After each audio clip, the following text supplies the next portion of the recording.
fixtures can knock your socks off. I like it. Look at, yes, this truly is a light fixture. Do you have a quarter in your pocket? I don't think so. Oh, yes, I do have one. This is how small it is. It gives you a good comparison.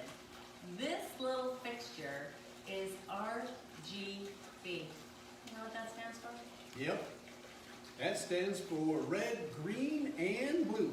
It's got its own little brain inside here, so it changes color automatically.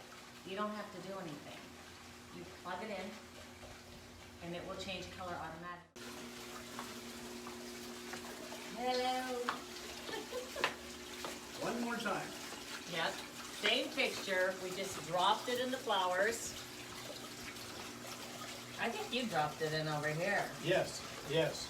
So it's in a water fountain, and we're gonna come back to you tonight and show you how strong this illumination is at night.